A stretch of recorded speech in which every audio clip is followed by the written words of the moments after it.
Vous n'avez jamais vécu dans le présent. Pas une seule fois, pas un seul instant de votre vie entière. Ce que vous appelez maintenant, ce que vous percevez comme l'instant présent, ce moment précis où vos yeux parcourent ces mots et où votre cerveau les transforme en pensées, ce moment n'existe pas. Il n'a jamais existé. Ce que vous vivez à cet instant est un fantôme, une reconstruction, un montage fabriqué par votre cerveau à partir d'informations qui sont déjà périmées au moment où elles atteignent votre conscience. La lumière de votre écran met quelques nanosecondes à atteindre vos rétines. Vos rétines mettent quelques millisecondes à convertir cette lumière en signaux électriques. Vos nerfs optiques mettent d'autres millisecondes à transporter ces signaux jusqu'à votre cortex visuel. Votre cerveau met encore d'autres millisecondes à assembler, interpréter et donner un sens à ces signaux. Le temps total, entre le moment où un événement se produit dans le monde réel et le moment où vous en devenez conscient, est d'environ 80 millisecondes, un dixième de seconde.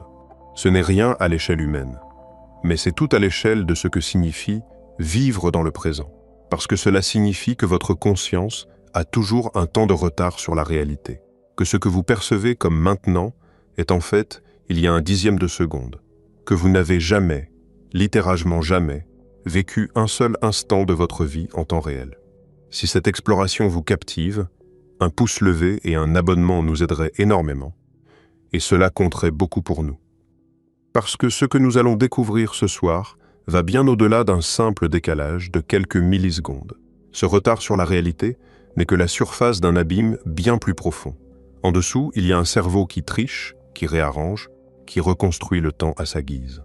Un cerveau qui prend des décisions ayant avant que vous en ayez conscience. Paf. Un cerveau qui dilate les secondes quand vous avez peur et compresse les années quand vous êtes dans la routine. Un cerveau qui réécrit le passé, inverse la cause et l'effet, synchronise artificiellement des sens, qui fonctionnent à des vitesses différentes et vous présente le résultat comme si c'était la réalité.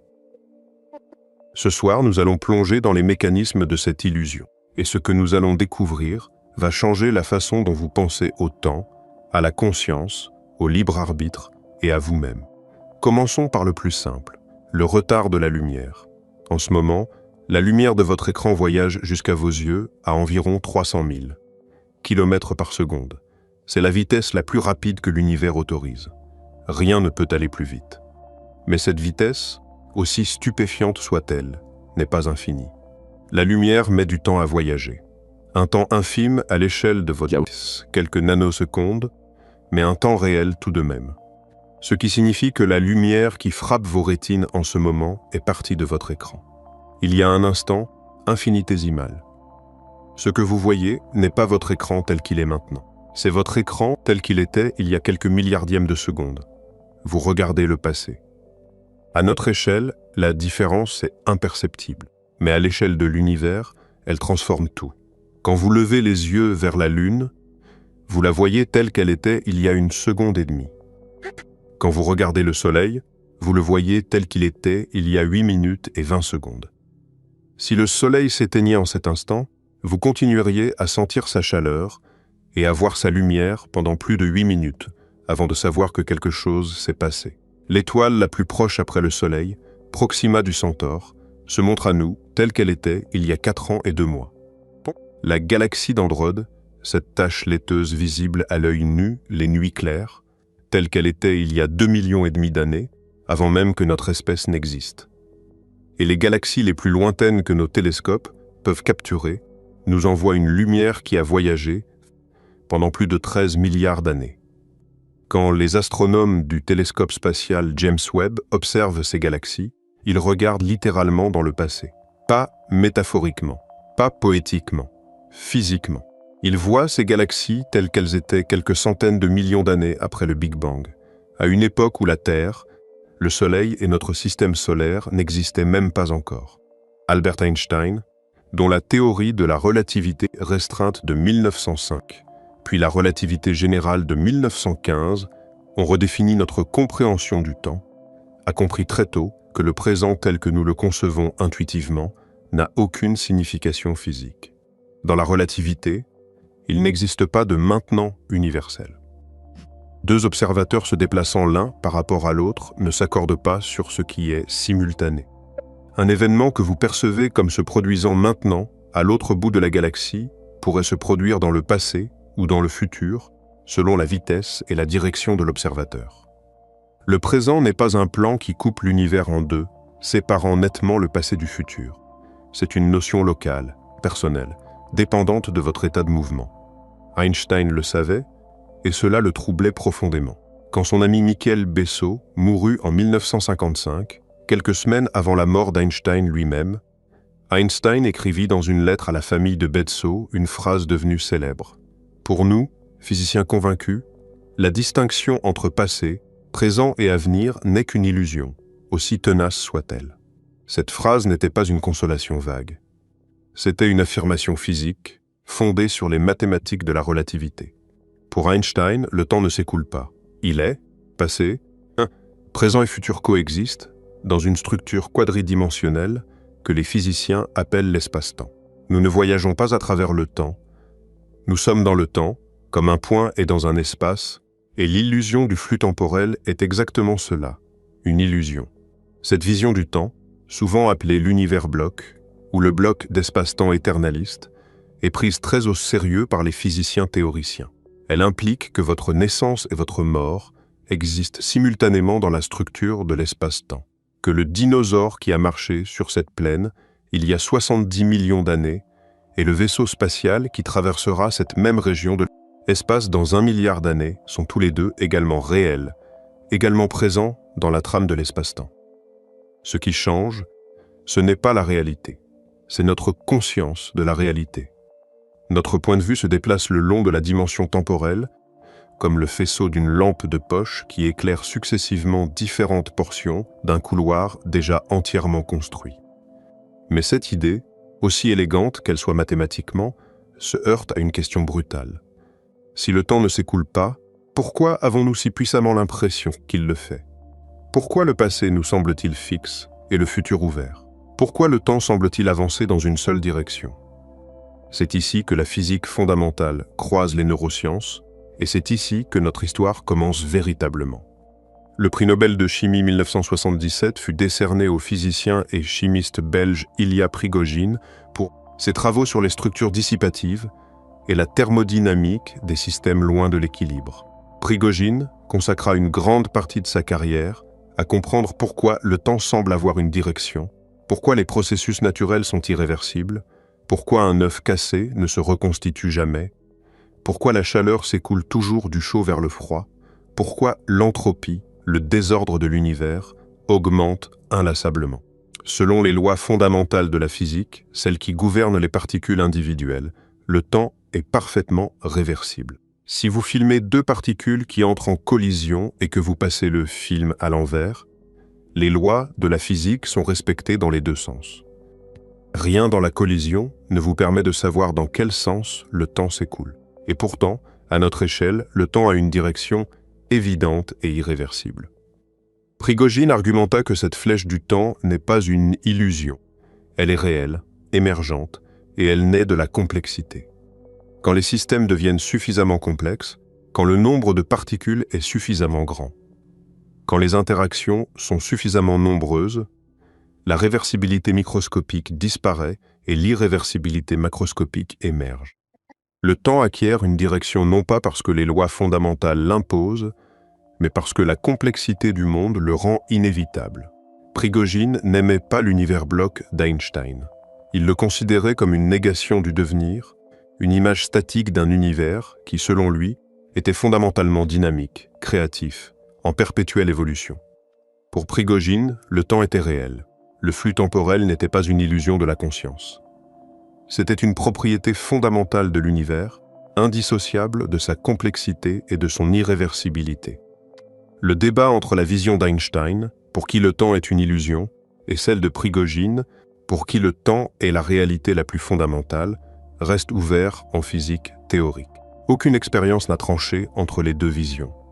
Mais ce qui est certain, c'est que notre perception du temps, la façon dont nous vivons les secondes et les minutes et les heures, ne correspond ni à l'une ni à l'autre, parce que notre cerveau ne mesure pas le temps. Il le fabrique. Et la fabrication obéit à des règles qui n'ont rien à voir avec la physique, et tout. voire avec la survie biologique. Pour comprendre à quel point notre perception du temps est trompeuse, il faut remonter aux années 1980 et à une expérience qui a secoué le monde des neurosciences avec la force d'un tremblement de terre intellectuel. Une expérience menée par un chercheur américain du nom de Benjamin Libet, à l'Université de Californie à San Francisco. Le dispositif de Libet est d'une simplicité désarmante. Il installait des volontaires confortablement dans un fauteuil, leur attachait un capteur sur le doigt et leur donnait une instruction très simple: bougez le doigt quand vous voulez. Il n'y a pas de bon moment, c'est vous qui décidez. En même temps, il faisait défiler devant eux une sorte d'horloge à trotteuse rapide sur un cadran circulaire. Les volontaires devaient simplement repérer la position de la trotteuse au moment précis où ils prenaient la décision consciente de bouger le doigt. Grâce à ce dispositif, Libet pouvait mesurer deux choses: quand la personne déclarait avoir décidé de bouger et quand le doigt bougeait effectivement. Le premier résultat était banal. La décision consciente précédait le mouvement d'environ 200 millisecondes. On décide et 0,2 de seconde plus tard, le doigt bouge. Le temps que l'information descende le long des nerfs, que les muscles se contractent. Logique. Mais Libet faisait aussi un électroencéphalogramme, mesurant l'activité électrique du cerveau en temps réel. Il surveillait en particulier un signal bien connu des neuroscientifiques, le potentiel de préparation motrice, un signal électrique que le cerveau produit quand il se prépare à exécuter un mouvement. Et ce que Libet découvrit glaça la communauté scientifique. Le potentiel de préparation brusque commençait environ 500 millisecondes avant le mouvement, pas 200, 500. Autrement dit, le cerveau commençait à préparer le mouvement 300 millisecondes avant que la personne ait conscience d'avoir décidé de bouger. 0,3 de seconde. Le cerveau avait déjà appuyé sur le bouton et la conscience n'était informée qu'après coup, comme un PDG qui apprend les décisions de son entreprise en lisant le journal du matin. Les implications étaient vertigineuses. Si le cerveau lance le processus avant la décision consciente, alors qui décide vraiment? Est-ce que la conscience est aux commandes ou est-elle simplement un spectateur qui arrive après la bataille et qui s'attribue le mérite d'une décision déjà prise? Est-ce que le libre arbitre, cette conviction profonde que nous sommes les auteurs de nos choix, n'est qu'une illusion rétroactive construite par un cerveau qui a déjà choisi pour nous? Libet lui-même nuança ses résultats. Il suggéra que même si le cerveau lance le processus, la conscience pourrait conserver un droit de veto, un pouvoir d'annulation dans les dernières millisecondes. Le cerveau propose, mais la conscience dispose. C'était une position rassurante, un compromis élégant entre le déterminisme neuronal et notre intuition du libre choix. Mais en 2008, une équipe dirigée par John Dylan Haynes au Centre Bernstein de neurosciences computationnelles à Berlin réalisa une version beaucoup plus puissante de l'expérience de Libet et les résultats furent dévastateurs pour le libre arbitre. Haynes utilisa une IRM fonctionnelle, une machine capable de scanner le cerveau et de visualiser quelles zones s'activent en temps réel. Il donna à ses volontaires un choix légèrement plus complexe que celui de Libet: bouger la main droite ou la main gauche, toujours quand il le voulait, mais avec une décision à prendre. Les résultats furent stupéfiants. Non seulement l'activité cérébrale précédait la décision consciente, mais elle la précédait de plusieurs secondes. Pas 300 millisecondes, jusqu'à 7 secondes.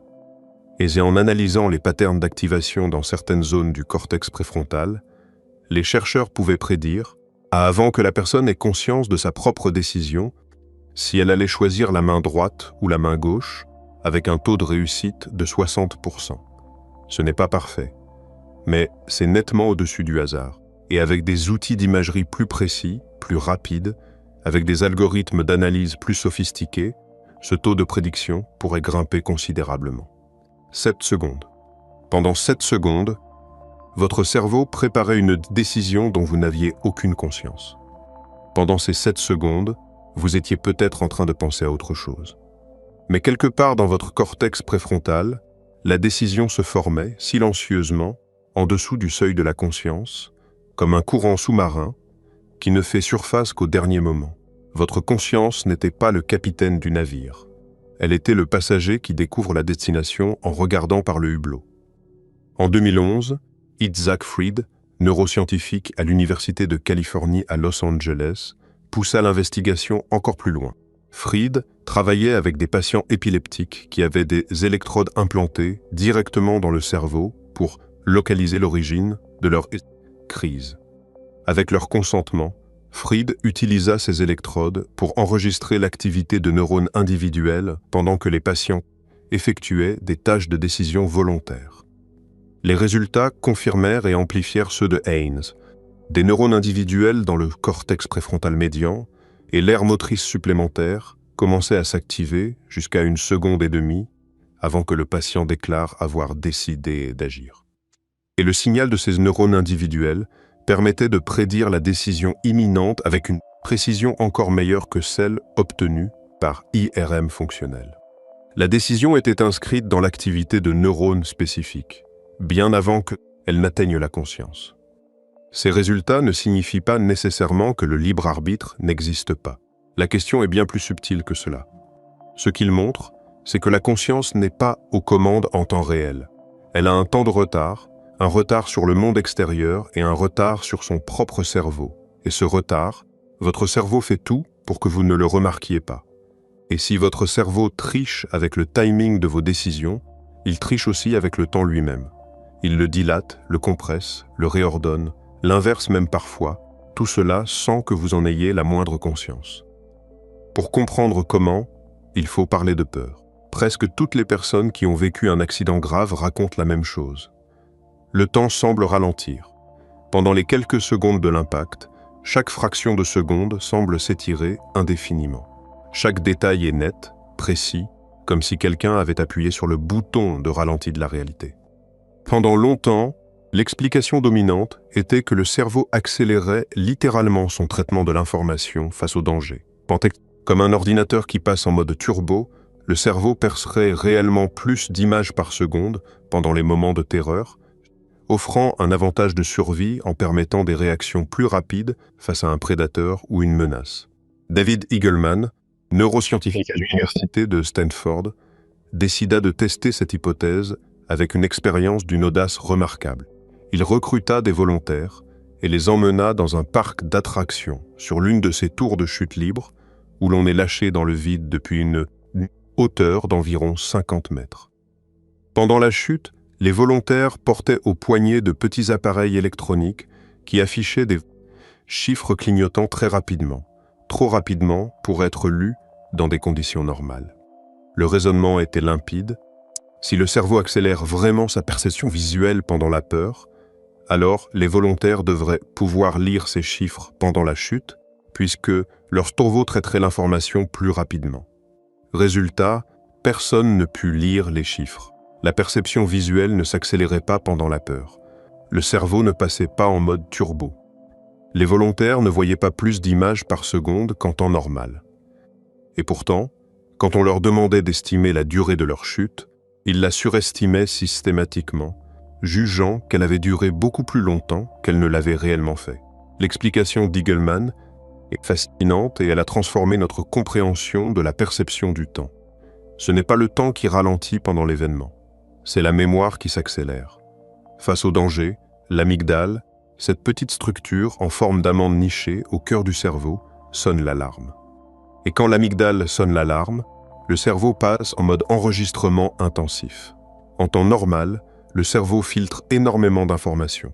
Il ne retient que l'essentiel, le reste est jeté, compressé, ignoré. Mais pendant un moment de terreur, les filtres tombent. Tout est enregistré. Chaque détail visuel, chaque sensation corporelle, chaque son est capturé et archivé, avec une fidélité que la mémoire ordinaire ne se donne jamais la peine d'atteindre. Et c'est après coup, quand on se remémore l'événement, que le cerveau interprète cette densité normale de souvenirs comme une durée plus longue. Plus il y a de souvenirs stockés dans un intervalle de temps, plus cet intervalle semble rétrospectivement avoir duré longtemps. Le temps n'a pas ralenti. C'est la mémoire qui a capturé davantage de données. Et le cerveau, en relisant ces données, les étale sur une durée perçue plus grande. Eric Kandel, neuroscientifique américain d'origine autrichienne, reçut le prix Nobel de physiologie et de médecine en 2000 pour ses découvertes sur les bases moléculaires de la mémoire. Les travaux de Kandel menées principalement sur un mollusque marin appelé Aplysia, ont révélé les mécanismes biochimiques par lesquels les neurones renforcent ou affaiblissent leur connexion en réponse à l'expérience.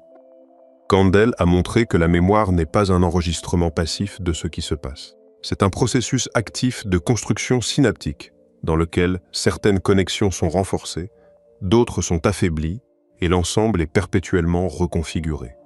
La mémoire ne stocke pas la réalité. Elle stocke une version reconstruite de la réalité, façonnée par l'émotion, l'attention, la répétition et le contexte. Les travaux de Candel éclairent directement le phénomène décrit par Eagleman. Quand l'amygdale sonne l'alarme, elle déclenche la libération de noradrénaline et de cortisol, deux molécules qui renforcent massivement la consolidation des souvenirs dans l'hippocampe, la structure cérébrale responsable de la formation de nouveaux souvenirs. Le résultat est un souvenir anormalement dense, anormalement vivace, anormalement détaillé. Et quand le cerveau relit ce souvenir ultérieurement, il l'interprète, faute de mieux, comme un événement qui a duré longtemps. La durée subjective est proportionnelle à la densité mémorielle. Plus le cerveau a enregistré de données, plus l'intervalle semble long. Ce mécanisme explique l'un des phénomènes les plus universels de l'expérience humaine. Pourquoi l'enfance semble avoir duré une éternité, alors que les années passent de plus en plus vite en vieillissant? Quand vous êtes enfant, tout est nouveau.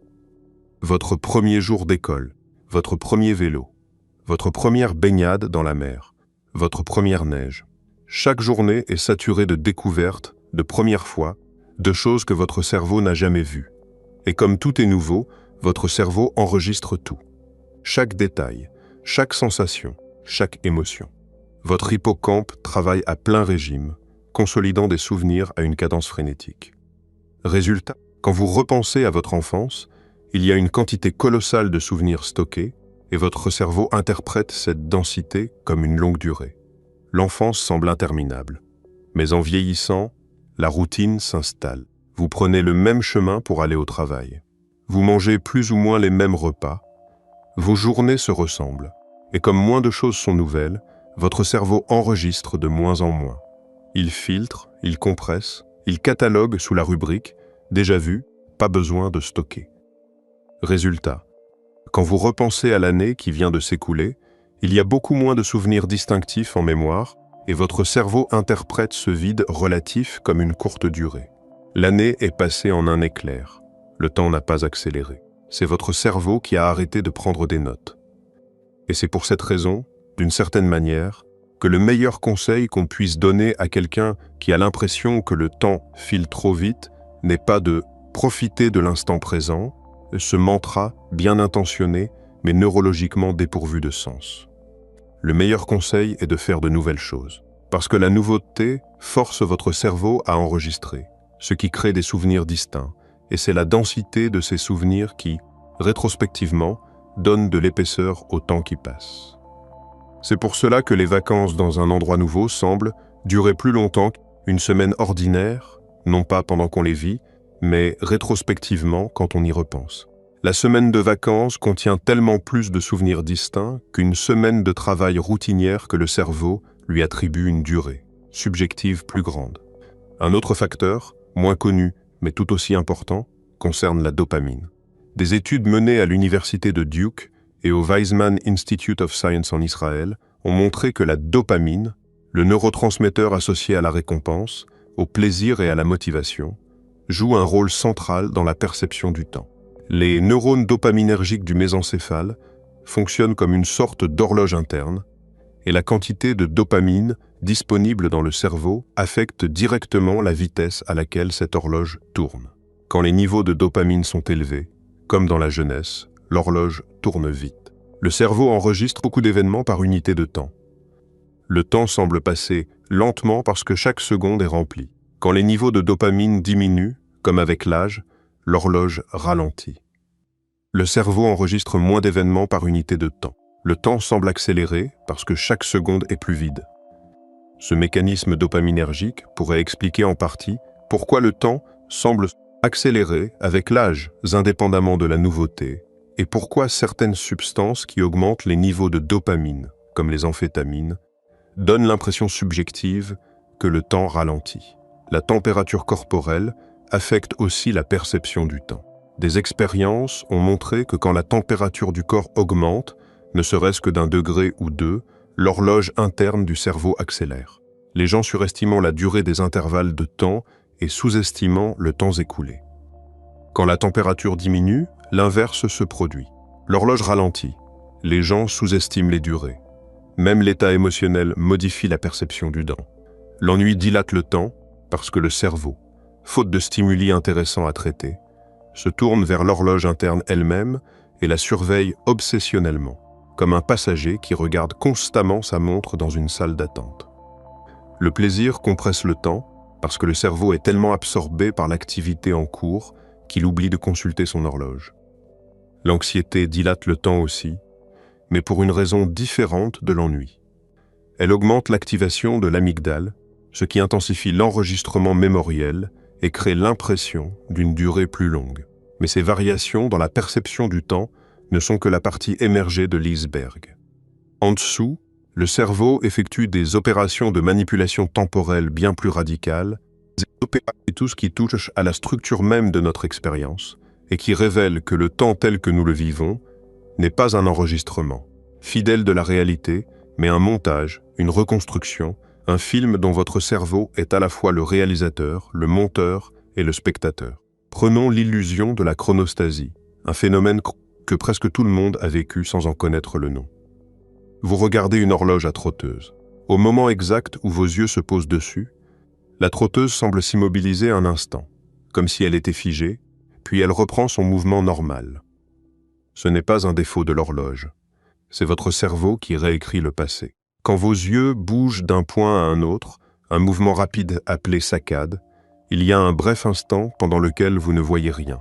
Vos yeux sont en mouvement, l'image est floue, inutilisable. Ce trou dure quelques dizaines de millisecondes, et votre cerveau déteste les trous.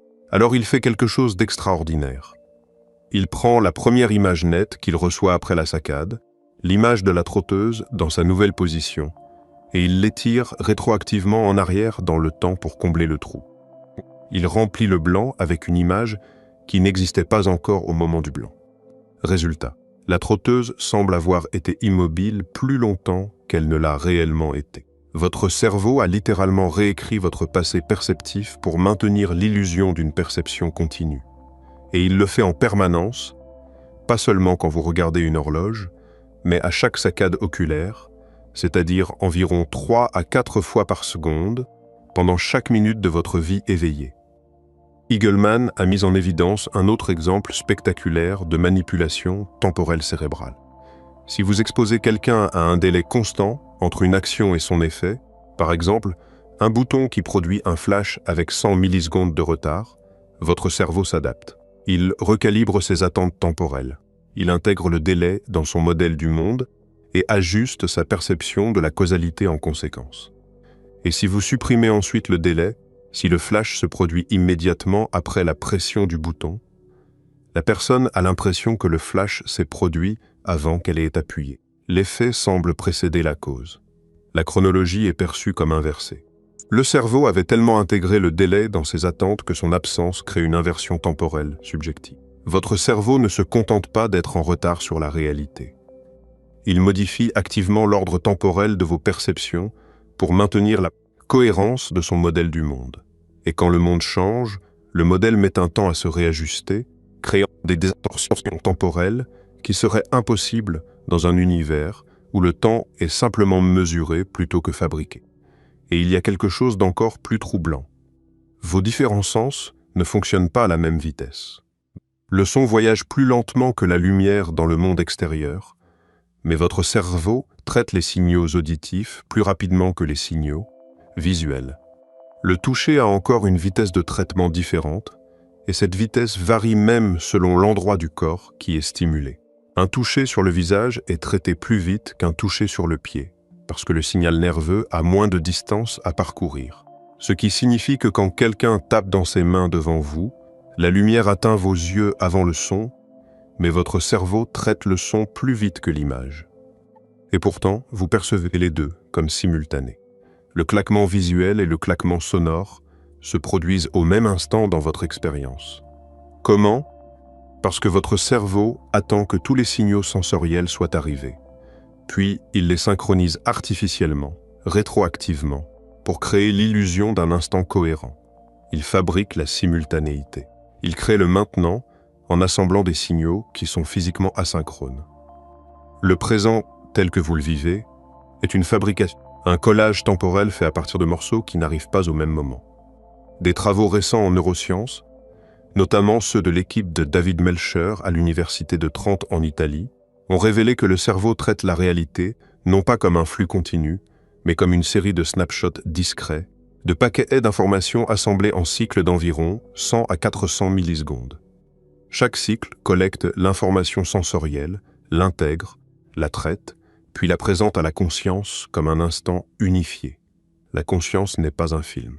C'est un diaporama qui défile suffisamment vite pour donner l'illusion du mouvement, comme les images d'un cinématographe qui, projetées à 24 images par seconde, créent l'impression d'un flux continu alors qu'elles sont en réalité des photos fixes. Votre maintenant n'est pas un instant. C'est un paquet, un assemblage, un composite fabriqué par le cerveau à partir d'informations hétéroclites, désynchronisées, partielles, qui sont cousues ensemble dans un montage que votre conscience expérimente comme la réalité. Il y a un aspect de la perception du temps que nous n'avons pas encore abordé et qui pousse le paradoxe encore plus loin.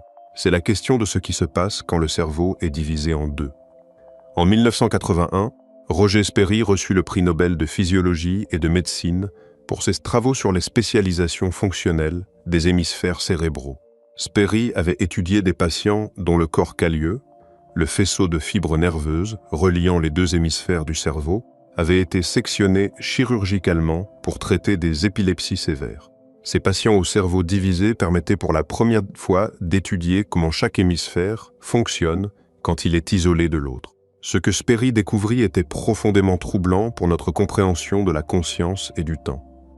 Les deux hémisphères, une fois séparés, semblaient fonctionner comme deux consciences distinctes, chacune avec ses propres perceptions, ses propres jugements, ses propres préférences. L'hémisphère gauche pouvait nommer les objets qu'il voyait, mais l'hémisphère droit ne le pouvait pas. L'hémisphère droit pouvait reconnaître des visages et des émotions que l'hémisphère gauche manquait. Et quand l'hémisphère gauche, celui qui contrôle le langage, observait l'hémisphère droit effectuer une action dont il ne connaissait pas la raison, il inventait instantanément une explication plausible. Il confabulait. Il racontait une histoire pour expliquer quelque chose qu'il n'avait pas décidé et ne comprenait pas.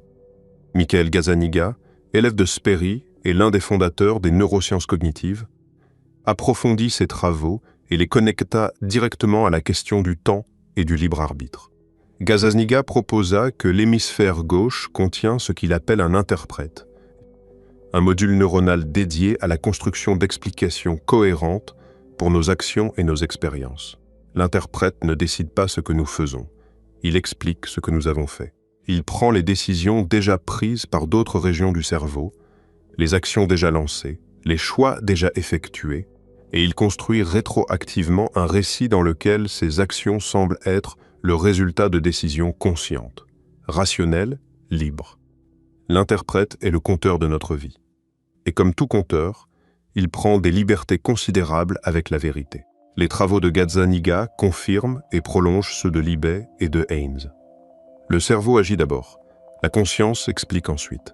Et l'explication est toujours convaincante, toujours cohérente, toujours présentée comme si elle précédait l'action alors qu'elle la suit. Nous ne vivons pas dans le présent. Nous vivons dans un récit que notre interprète construit à partir d'un passé immédiat, réarrangeant les événements dans un ordre qui produit l'illusion de la causalité consciente. Cette dimension narrative du temps vécu nous ramène à un point fondamental que les neurosciences confirment de plus en plus. Le cerveau est avant tout une machine à prédire. Il ne se contente pas de réagir aux événements. Il les anticipe. Il construit en permanence des modèles du futur immédiat et ajuste son comportement en fonction de ses prédictions. Le neuroscientifique Carl Friston, de l'University College de Londres, dont les travaux sur le cerveau prédictif sont parmi les plus influents des 2 dernières décennies, a proposé un cadre théorique dans lequel le cerveau fonctionne essentiellement comme une machine à minimiser la surprise. Selon Friston, Le cerveau génère en permanence des prédictions sur ce qui va se passer dans les millisecondes, les secondes et les minutes à venir. Quand la réalité correspond à la prédiction, tout va bien. Quand la réalité diverge de la prédiction, le cerveau produit un signal d'erreur, la surprise, et met à jour son modèle. Ce cadre prédictif a des implications profondes pour la perception du temps. Le cerveau ne perçoit pas le présent tel qu'il est. Il perçoit le présent tel qu'il devrait être, selon ses propres prédictions, et ne corrige cette perception que lorsqu'elle diverge trop de la réalité. En un sens, vous vivez dans le futur que votre cerveau a prédit, pas dans le présent qui se déroule réellement. Et quand la prédiction est suffisamment bonne, ce qui est le cas dans un environnement routinier et prévisible, la différence entre la prédiction et la réalité est si faible que vous ne la remarquez jamais. Votre cerveau vous projette un film du futur immédiat, et la réalité le confirme à chaque image. L'illusion est parfaite. C'est pourquoi les événements inattendus semblent ralentir le temps. Quand la prédiction échoue, quand la réalité diverge brutalement de ce que le cerveau avait anticipé, le système prédictif est pris en défaut.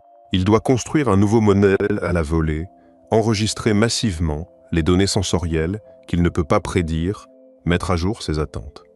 Ce processus intensif d'apprentissage par la surprise produit la densité mémorielle que nous interprétons rétrospectivement comme un ralentissement du temps. Le temps ralentit quand les prédictions échouent. Le temps accélère quand les prédictions réussissent. Le temps disparaît presque complètement quand les prédictions sont si bonnes qu'il n'y a rien de nouveau à enregistrer. Et cela éclaire aussi pourquoi la méditation, la pratique de l'attention au moment présent, semble modifier la perception du temps. Des études menées par des neuroscientifiques comme Richard Davidson à l'Université du Wisconsin, en collaboration avec des méditants bouddhistes de longue date, ont montré que la méditation modifie profondément l'activité du réseau du mode. Par défaut, le réseau cérébral qui s'active quand le cerveau n'est pas engagé dans une tâche spécifique et qui est associé à la pensée errante, à la planification du futur et à la rumination du passé. Chez les méditants expérimentés, le réseau du mode par défaut est moins actif et l'activité est plus concentrée sur les réseaux sensoriels du présent. Le cerveau prédictif, celui qui projette en permanence un film du futur pour remplacer la perception du présent, est partiellement mis en pause. Et quand le cerveau prédictif se tait, quelque chose d'intéressant se produit, le temps semble ralentir. Les moments deviennent plus distincts. L'expérience sensorielle devient plus vivace. Le soi qui expérimente, habituellement noyé sous le bruit du soi qui raconte, remonte à la surface. La méditation ne permet pas de vivre dans le présent au sens physique du terme. Le décalage de 80 millisecondes est incompressible.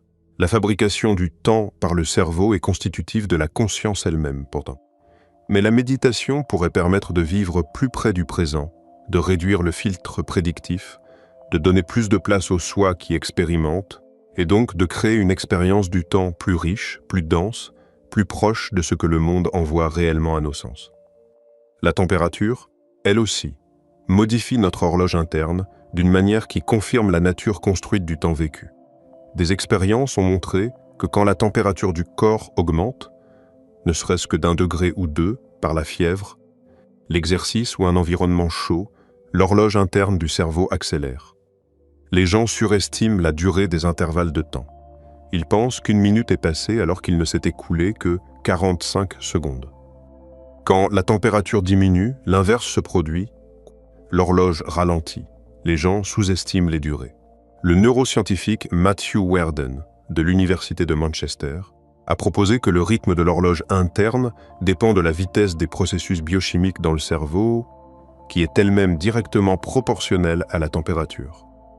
Les réactions chimiques qui sous-tendent l'activité neuronale vont plus vite quand il fait chaud et plus lentement quand il fait froid.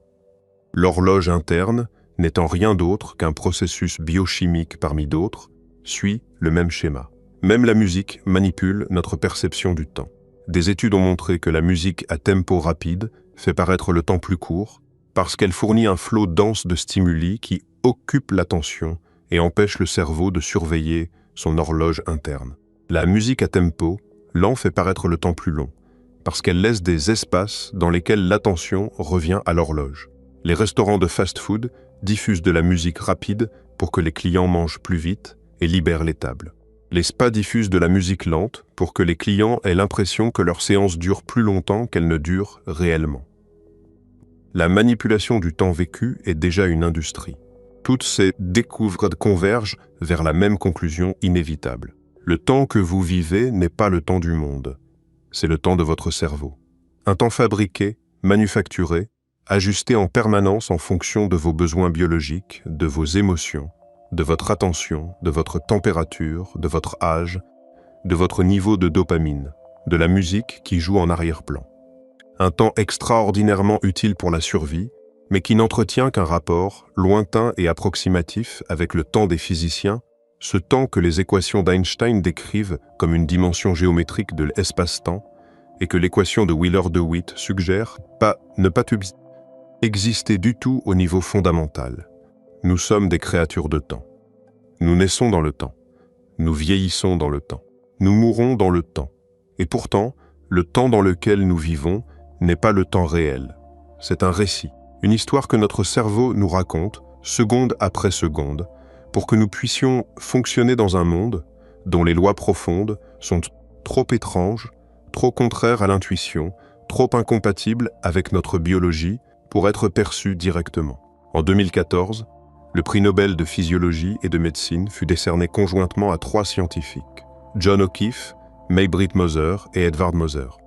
O'Keefe, neuroscientifique américano-britannique de l'University College de Londres, avait découvert en 1971 les cellules de Lieu dans l'hippocampe, des neurones qui s'activent spécifiquement quand un animal se trouve à un endroit précis de son environnement.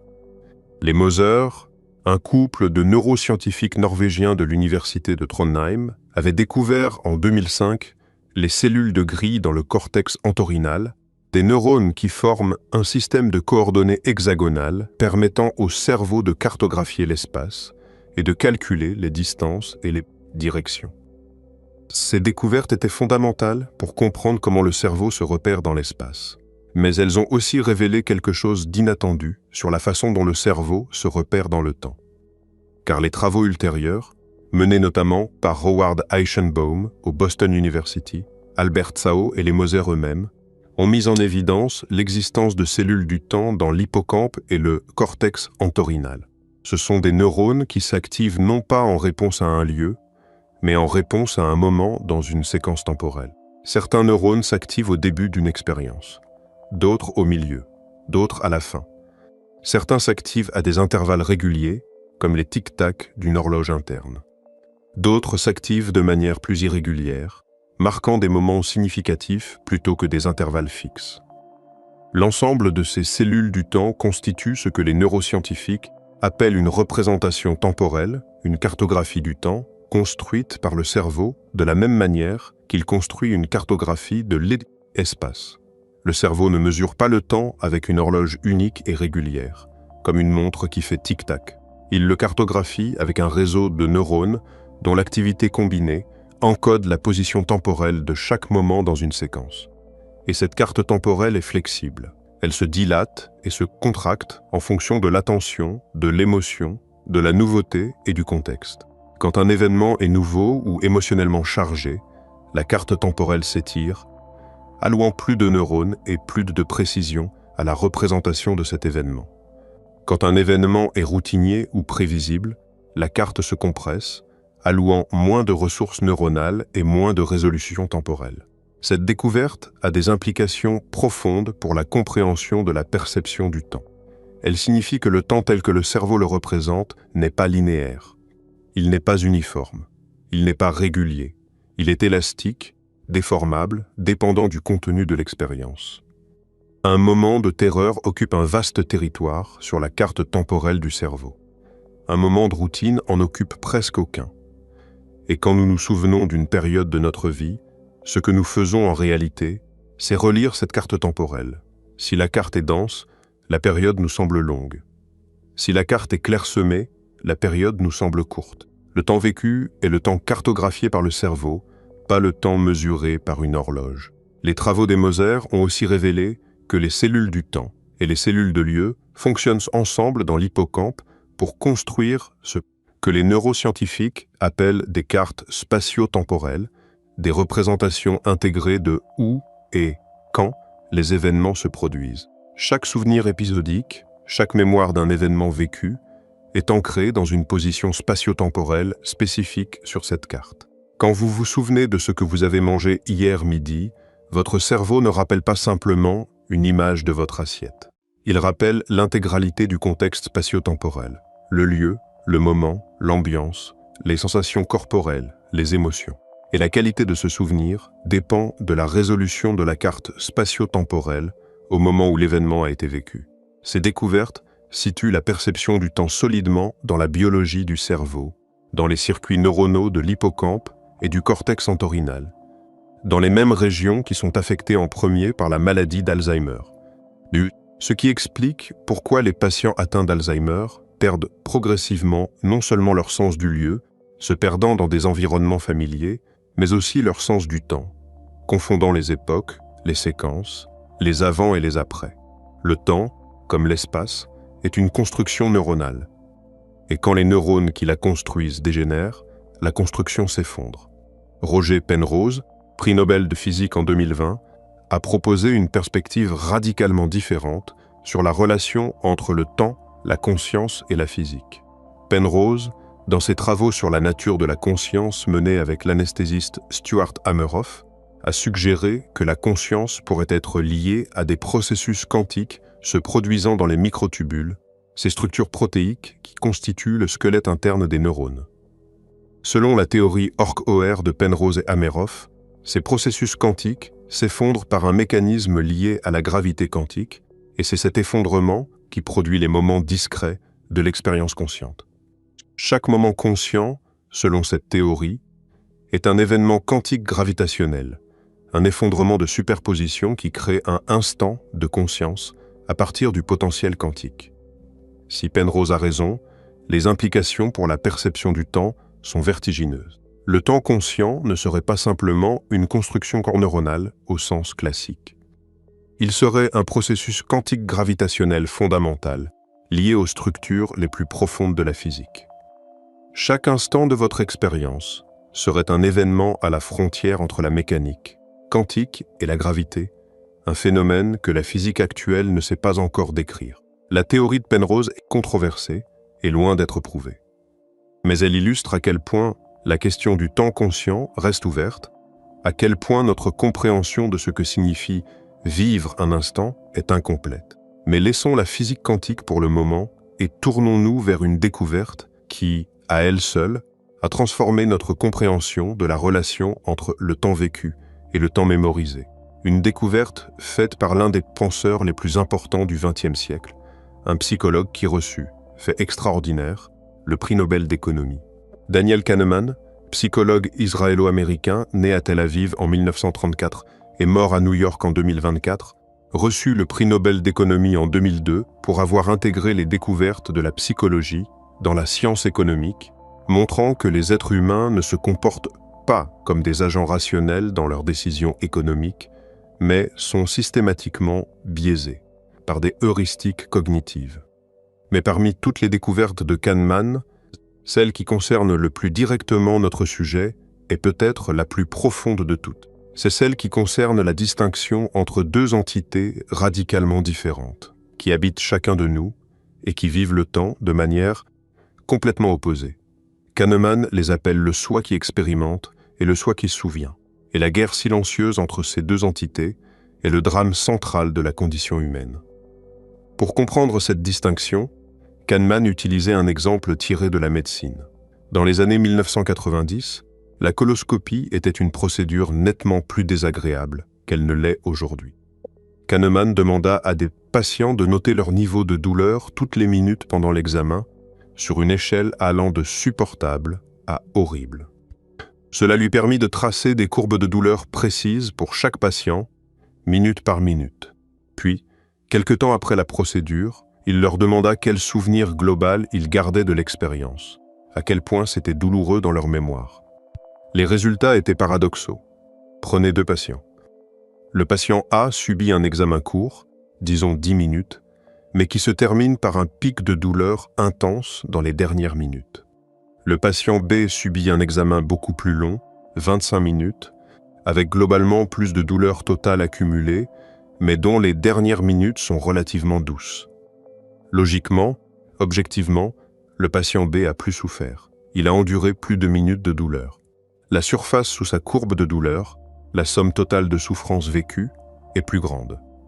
Et pourtant, quand on leur demande après coup quel souvenir ils gardent, c'est le patient A qui rapporte le pire souvenir. Le patient A dit que c'était horrible. Le patient B dit que c'était désagréable mais supportable. Comment est-ce possible? Parce que le souvenir d'une expérience ne dépend pas de la somme totale de ce qui a été vécu. Il dépend de deux choses et de deux choses seulement. Le moment le plus intense est la fin. C'est ce que Kahneman appelle la règle du pic et de la fin. Le cerveau ne fait pas la moyenne de tout ce que vous avez vécu. Il prend le moment le plus marquant, il prend le dernier moment, et il construit son souvenir à partir de ces deux points. Tout le reste, toutes ces minutes intermédiaires, il les jette, il les oublie. Il ne les compte pas. Les implications de cette découverte sont stupéfiantes.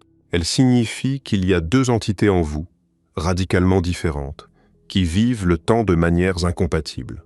Le soi qui expérimente est vous en ce moment, dans l'instant. C'est celui qui ressent la douleur, le plaisir, l'ennui, la joie, seconde après seconde. Pour le soi qui expérimente, chaque seconde compte.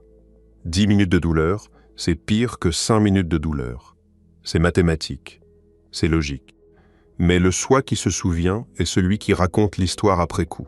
C'est celui qui décide si l'expérience était bonne ou mauvaise. Et pour lui, la durée ne compte presque pas. Ce qui compte, c'est l'intensité des moments clés et surtout la fin. Le soi qui se souvient est un compteur, et comme tout bon compteur, il ne s'embarrasse pas des détails. Il garde les moments forts et la chute. Le reste, il l'efface. Et voilà le problème. C'est le soi qui se souvient qui prend les décisions, pas le soi qui expérimente. Quand vous choisissez un restaurant, vous ne choisissez pas en fonction de la somme totale des plaisirs que vous avez vécus lors de votre dernière visite. Vous choisissez en fonction du souvenir que vous en avez.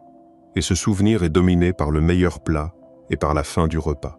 Quand vous choisissez une destination de vacances, vous ne choisissez pas en fonction du nombre total d'heures agréables. Vous choisissez en fonction du souvenir. Et le souvenir est construit par le soi qui se souvient, avec ses propres règles, qui n'ont rien à voir avec la réalité vécue. Kahneman raconte une anecdote qui illustre cette dualité avec une clarté dévastatrice. Un homme lui dit un jour qu'il avait écouté une symphonie magnifique, 20 minutes de musique absolument sublime. Mais à la toute fin, un grincement, un défaut sur le disque, avait produit un son atroce pendant quelques secondes. Et l'homme dit « Ça a gâché toute l'expérience ». Kahneman répondit « Non, ça n'a pas gâché l'expérience. L'expérience était magnifique. 20 minutes de bonheur musical ont eu lieu. Elles ont été réellement vécues. Ce qui a été gâché, c'est le souvenir de l'expérience. Mais l'expérience elle-même a bien eu lieu, dans toute sa splendeur. La distinction est vertigineuse. L'expérience et le souvenir de l'expérience sont deux choses différentes. Et la plupart du temps, nous sacrifions le soi qui expérimente au profit du soi qui se souvient. Nous choisissons des expériences non pas pour les vivre, mais pour souvenir qu'elles produiront. Nous photographions un coucher de soleil au lieu de le regarder. Nous organisons des vacances en fonction des photos que nous pourrons publier plutôt que des moments que nous pourrons vivre. Nous vivons pour nous souvenir plutôt que de vivre pour vivre. Kahneman a calculé que le présent psychologique dure environ 3 secondes.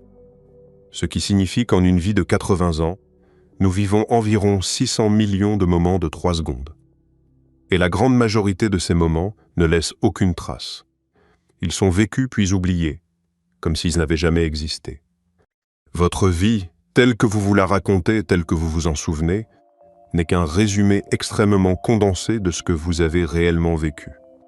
Un résumé écrit par un narrateur qui a ses propres biais, ses propres règles, et qui se fiche complètement de la durée réelle des événements. Kahneman lui-même racontait qu'il avait passé 3 semaines en Antarctique, les meilleures vacances de sa vie. Mais quand il faisait le calcul, il réalisait qu'en 4 ans, il n'avait passé qu'environ 25 minutes à repenser à ses vacances. 3 semaines vécues, 25 minutes de souvenirs consommés. Le ratio est vertigineux. Et pourtant, ce sont ces 25 minutes de souvenirs qui déterminent si Kahneman considère ses vacances comme réussies ou non. Le soi qui a vécu 3 semaines d'émerveillement n'a pas voix au chapitre. C'est le soi qui se souvient de 25 minutes qui rend le verdict. Kahneman parlait d'une véritable tyrannie du soi qui se souvient. C'est lui qui prend les décisions. C'est lui qui décide si vos vacances étaient réussies. C'est lui qui décide si votre relation était heureuse. C'est lui qui décide si votre journée était bonne. Et le soi qui expérimente, celui qui a réellement vécu toutes ces minutes, toutes ces heures, toutes ces années, n'a pas voix au chapitre. Il vit et puis il disparaît, effacé par un compteur qui ne garde que les moments forts et la chute. Alors, si on récapitule ce que nous avons appris ce soir, la situation est à la fois fascinante et profondément troublante. Votre conscience a 80 millisecondes de retard sur la réalité. Votre cerveau prend des décisions avant que vous en ayez conscience, parfois jusqu'à 7 secondes avant. Le temps ralentit dans votre mémoire quand vous avez peur et accélère quand vous êtes dans la routine. Votre cerveau réécrit le passé pour combler les trous dans votre perception. Il synchronise artificiellement des sens qui fonctionnent à des vitesses différentes. Il inverse la chronologie perçue quand ses attentes sont déjouées. Et votre souvenir d'une expérience n'a presque rien à voir avec l'expérience elle-même, dominée par le pic émotionnel et les derniers instants, indifférent à la durée réelle. Tout cela nous pousse à une conclusion aussi troublante qu'inévitable. Le temps tel que vous le vivez n'est pas le temps réel. C'est une construction, un montage, un film fabriqué par votre cerveau. Votre cerveau prend les informations brutes du monde extérieur, les assemble dans un ordre qui lui semble logique, à une vitesse qui lui semble cohérente, avec une durée qui lui semble raisonnable. Mais rien de tout cela ne correspond nécessairement à ce qui s'est réellement passé. David Eagleman résume cette réalité en une phrase qui mérite qu'on la laisse résonner. Les jours où l'on pensait que le temps était une rivière qui coule régulièrement, toujours en avant, sont révolus. La perception du temps, comme la vision, est une construction du cerveau. Mais cette construction n'est pas arbitraire. Elle n'est pas un défaut. Elle n'est pas une erreur de conception. C'est une adaptation biologique d'une sophistication extraordinaire, forgée par des millions d'années d'évolution pour un seul objectif, la survie. Votre cerveau ne cherche pas à vous montrer la réalité telle qu'elle est. Il cherche à vous montrer une version de la réalité qui vous permet de fonctionner, de réagir, de prendre des décisions, de rester en vie. Et pour cela, il a besoin d'un temps qui fait sens, pas d'un temps qui est vrai. Le physicien Carlo Rovelli, l'un des fondateurs de la gravité quantique à boucle et l'auteur du livre L'ordre du temps, a exploré cette question avec une profondeur remarquable. Rovelli, dont les travaux théoriques visent à unifier la mécanique quantique et la relativité générale, a argumenté que le temps, tel que la physique fondamentale le décrit, est radicalement différent du temps tel que nous le vivons. Au niveau le plus fondamental de la physique, le temps pourrait ne pas exister du tout. L'équation fondamentale de la gravité quantique, l'équation de Wheeler-DeWitt, ne contient pas de variable temporelle. L'univers, décrit par cette équation, est un objet statique, sans écoulement, sans avant ni après. Le temps tel que nous le connaissons émergerait non pas des lois fondamentales de la physique, mais de notre perspective limitée sur un système trop complexe pour être appréhendé dans sa totalité. Le temps serait le produit de notre ignorance, la manière dont un cerveau fini, avec des ressources de traitement limitées, fait sens d'un univers dont il ne peut saisir qu'une infime fraction. Pour Rovelli, le temps est lié à l'entropie, au désordre. Ce qui donne au temps sa direction, ce qui crée la différence entre le passé et le futur, ce n'est pas une propriété fondamentale de l'univers. C'est le fait que nous interagissons avec le monde de manière macroscopique, en moyennant sur des milliards de particules, et que cette moyenne fait apparaître une direction préférentielle, la direction de l'augmentation du désordre. À l'échelle microscopique, il n'y a pas de direction du temps. Une collision entre deux particules est aussi valide en avance rapide qu'en rembobinage. Mais à notre échelle, le désordre augmente toujours, les tasses se brisent et ne se reconstituent pas, les êtres vivants vieillissent et ne rajeunissent pas, et cette asymétrie crée l'illusion d'un temps qui coule. Prigogine et Rovelli arrivent à des conclusions similaires par des chemins différents. Prigogine voit le temps comme réel mais émergent de la complexité. Rovelli voit le temps comme fondamentalement absent mais émergent de notre ignorance et de l'entropie. Dans les deux cas, Le temps tel que nous le vivons n'est pas le temps tel qu'il est. C'est une construction, neurologique selon les neuroscientifiques, physique selon les physiciens, psychologique selon Kahneman, mais une construction dans tous les cas. Le prix Nobel de physique 2004, Frank Wilczek, a offert une perspective complémentaire. Wilczek, récompensé pour ses travaux sur la liberté asymptotique dans la chromodynamique quantique, est aussi un penseur prolifique sur les questions fondamentales de la physique.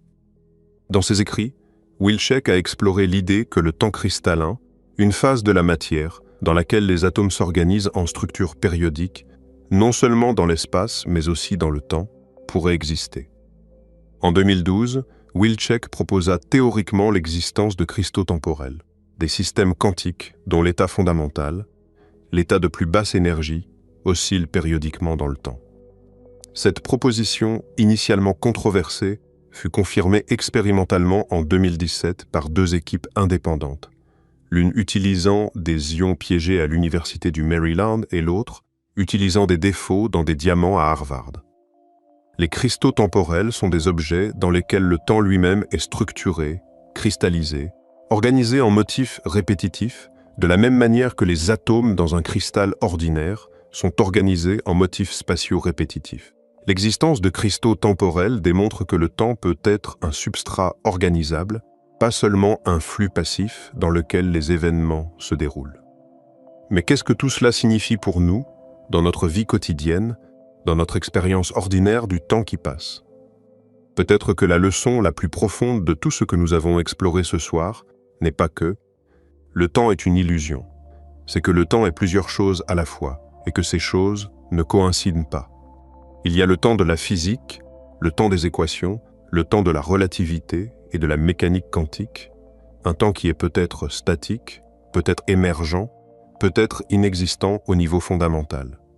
Il y a le temps du cerveau, le temps neuronal, le temps des cellules de lieu et des cellules du temps, un temps élastique, fabriqué, monté, édité en permanence pour produire une expérience cohérente à partir d'un chaos sensoriel. Il y a le temps de la mémoire, le temps de Kahneman, un temps condensé, filtré, dominé par les pics et les fins, indifférent à la durée réelle, gouverné par le soi qui se souvient plutôt que par le soi qui vit.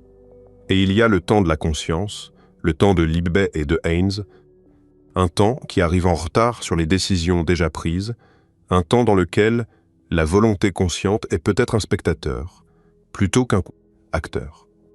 Aucun de ces temps ne coïncide avec les autres. Ils se chevauchent, se contredisent, se complètent sans jamais s'harmoniser. Et nous vivons au milieu de toutes ces couches temporelles simultanément, sans en être conscients, parce que notre cerveau fait un travail extraordinaire pour nous présenter un temps unique, lisse, cohérent, linéaire. Un temps qui coule du passé vers le futur, dans lequel nous prenons des décisions libres, dans lequel le présent est réel, le passé est fixe et le futur est ouvert.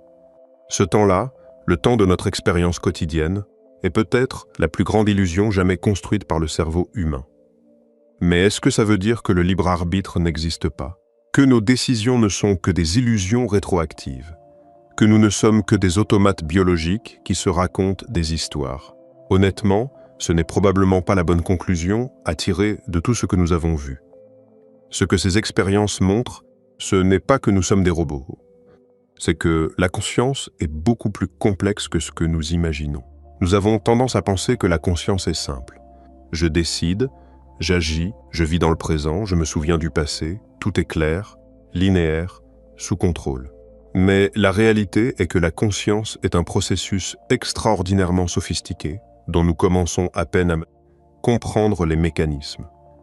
Nous grattons la surface d'un mystère dont nous ne percevons même pas encore la profondeur. Il est possible que le libre arbitre ne fonctionne pas comme nous le croyons, comme un acte instantané de volonté consciente, mais qu'il existe néanmoins sous une forme plus subtile, plus distribuée, enracinée dans la totalité de notre cerveau, plutôt que dans un point unique de décision consciente. Il est possible que la conscience ne soit pas le capitaine du navire, mais plutôt l'observatoire du navire, le point de vue depuis lequel le navire se comprend lui-même. Et il est possible que le temps, cette illusion tenace dont Einstein parlait dans sa lettre, soit à la fois la plus grande tromperie de notre cerveau et son plus grand chef-d'œuvre. Parce que sans cette illusion, sans ce temps fabriqué, monté, édité, sans ce flux apparent du passé vers le futur, sans cette impression de vivre dans un présent qui n'existe pas, nous ne pourrions tout simplement pas fonctionner. Nous ne pourrions pas planifier. Nous ne pourrions pas anticiper. Nous ne pourrions pas nous souvenir. Nous ne pourrions pas raconter notre propre histoire. Nous ne pourrions pas être humains. Le temps tel que nous le vivons n'est pas la réalité. C'est une histoire que notre cerveau nous raconte. Mais c'est une histoire tellement bien racontée, tellement finement construite, tellement parfaitement calibrée pour nos besoins de survie et de compréhension, que nous la prenons pour la réalité elle-même. Et peut-être que c'est la leçon la plus importante de tout ce que les neurosciences et la physique nous apprennent sur le temps. Non pas que le temps est faux, mais que le temps est une œuvre d'art. Une construction biologique et physique d'une beauté et d'une complexité inconcevable, émergeant de l'intersection entre un univers dont nous ne comprenons pas encore les lois les plus profondes et un cerveau dont nous ne comprenons pas encore les mécanismes les plus fondamentaux. Einstein avait raison. La distinction entre passé, présent et futur est une illusion. Mais c'est une illusion que 600 millions de moments de 3 secondes composent au fil d'une vie. Une illusion tissée par 100 milliards de neurones et 100 000 milliards de synapses. Une illusion confirmée par chaque battement de cœur, chaque souvenir, chaque décision, chaque instant que vous vivez en croyant le vivre maintenant, alors que maintenant n'existe déjà plus au moment où vous en prenez conscience. Prigogine avait raison aussi, à sa manière. Le temps est réel parce que nous le vivons, parce que le vieillissement est réel, parce que le changement est réel, parce que l'irréversibilité est réelle. Même si le temps est une construction, les constructions sont réelles pour ceux qui les habitent. Et nous habitons le temps. Nous y naissons, nous y vieillissons, nous y mourons. Quelle que soit sa nature fondamentale, il est la substance de notre existence. Et Kahneman avait raison de nous alerter. Nous ne vivons pas le temps, nous le racontons. Et l'histoire que nous nous racontons n'est qu'un résumé condensé, biaisé, incomplet de ce que nous avons réellement vécu. 600 millions de moments, réduits à quelques scènes marquantes et à une poignée de fins. Le soi qui expérimente vit dans un temps riche, continu, moment par moment. Le soi qui se souvient vit dans un temps compressé, édité, dominé par les pics et les chutes. Et la tragédie silencieuse de la condition humaine, c'est que c'est le second qui écrit l'histoire du premier. Alors peut-être que le conseil de vivre dans l'instant présent n'est pas si mauvais que ça finalement. Pas parce qu'il est scientifiquement exact, il ne l'est pas. Le présent, au sens strict, n'existe pas, mais parce qu'il pointe vers quelque chose de vrai malgré tout. Il pointe vers l'importance du soi qui expérimente, ce soi silencieux qui vit réellement chaque seconde de votre vie, mais dont les moments sont systématiquement effacés par le soi qui se souvient. Vivre dans l'instant, c'est peut-être simplement donner la parole à celui qui vit plutôt qu'à celui qui raconte. C'est accorder de la valeur aux moments qui ne seront jamais mémorisés, aux minutes ordinaires, aux heures calmes, aux journées sans événements remarquables. Parce que ces moments-là, même s'ils disparaissent de la mémoire, ont été vécus. Ils ont été réels, au sens le plus profond du terme. Et leur réalité ne dépend pas de leurs traces dans le souvenir. Le temps que vous vivez en ce moment, cette seconde précise, avec la lumière de votre écran qui atteint vos rétines avec quelques nanosecondes de retard, les signaux électriques qui montent vers votre cortex avec quelques dizaines de millisecondes de décalage, votre conscience qui assemble le tout dans un maintenant qui est déjà du passé, ce moment est réel, il est vécu, il existe, même si votre cerveau l'a fabriqué, même si votre mémoire va l'effacer, même si le maintenant dans lequel vous croyez vivre n'a jamais existé, physiquement. Ce moment est le vôtre, et il est le seul que vous aurez jamais. Le temps n'est pas ce que vous croyez qu'il est. Mais ce que vous vivez dans ce temps qui n'existe pas, ça c'est réel.